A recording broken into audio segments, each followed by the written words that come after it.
नमस्कार, मैं रवीश कुमार। भारतीय राजनीति में आज का दिन इतिहास में दर्ज किया जाएगा। राहुल गांधी ने एक ऐसा धमाका किया है जिसे उन्होंने खुद वोट चोरी का हाइड्रोजन बम कहा।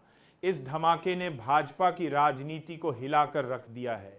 सत्ता के गलियारों में अफरा तफरी है, नेता सफाई देने में जुट गए हैं और जनता सवाल पूछने लगी है। राहुल गांधी लंबे समय से कहते आए हैं कि लोकतंत्र पर हमला हो रहा है, चुनाव प्रक्रिया पारदर्शी नहीं है। सत्ता पक्ष हमेशा उनकी बातों को मजाक समझता था, लेकिन इस बार राहुल गांधी ने आरोपों के साथ दस्तावेज, वीडियो और आंकड़े भी रख दिए। उन्होंने दावा किया कि कई सीटों पर जनता ने जिसको चुना, नतीजा उसके उलट आया। जरा सोचिए, जब मतदाता वोट डालता है तो उसके मन में एक भरोसा होता है कि उसकी पसंद गिनी जाएगी। अगर यही भरोसा टूट जाए तो लोकतंत्र का आधार ही ढह जाता है। राहुल गांधी ने इसी आधार को चुनौती दी है।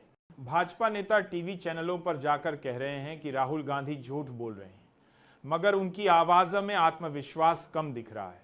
खबरें आ रही हैं कि भाजपा के भीतर भी कुछ सांसद अपने ही नेतृत्व से पूछ रहे हैं कि आखिर इतने गंभीर आरोपों का जवाब क्यों नहीं दिया जा रहा। इसी बीच राजनीति में दूसरा बड़ा झटका आया। आंध्र प्रदेश के चंद्रबाबू नायडू ने मोदी का साथ छोड़ दिया। एनडीए से बाहर निकलते हुए उन्होंने कहा, हम जनता के भरोसे से समझौता नहीं करेंगे। नायडू का फैसला सिर्फ भाजपा के लिए झटका नहीं बल्कि गठबंधन राजनीति के लिए भी एक बड़ा संकेत है।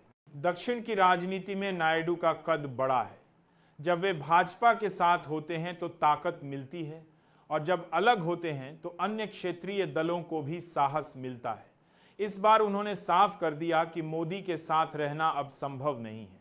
अब भाजपा पर दोहरी मार है। एक तरफ राहुल गांधी का वोट चोरी का बम और दूसरी तरफ नायडू का एनडीए से बाहर होना। ये दोनों घटनाएं मिलकर यह संदेश दे रही हैं कि भाजपा की पकड़ ढीली हो रही है। जनता भी अब खामोश नहीं है। सोशल मीडिया पर राहुल गांधी का खुलासा ट्रेंड कर रहा है। लोग पूछ रहे हैं, क्या सच में हमारी वोट की चोरी हुई? ये सवाल भाजपा को बेचैन कर रहा है, क्योंकि राजनीति में भरोसा ही सबसे बड़ी पूंजी है और जब भरोसा डगमगाने लगे तो सत्ता टिकती नहीं है। राहुल गांधी की आवाज इस बार जनता तक सीधी पहुंच रही है। पहले उनकी बातें अक्सर खो जाती थीं, लेकिन अब माहौल अलग है। भाजपा चाहकर भी इन आरोपों को अनदेखा नहीं कर सकती।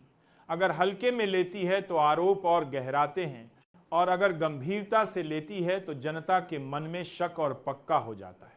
नायडू का फैसला भाजपा के बाकी सहयोगी दलों के लिए भी संकेत है। जेडीयू और अकाली दल जैसे दल चुपचाप हालात देख रहे हैं। गठबंधन भरोसे पर चलते हैं और जब भरोसा खत्म हो जाता है तो गठबंधन टिकते नहीं। अब सबसे अहम सवाल यही है, आगे क्या होगा? क्या भाजपा इन आरोपों से निकल पाएगी?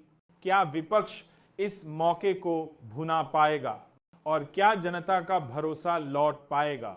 राहुल गांधी का वोट चोरी का हाइड्रोजन बम सिर्फ एक खुलासा नहीं है, यह लोकतंत्र की नींव पर एक बड़ा सवाल है।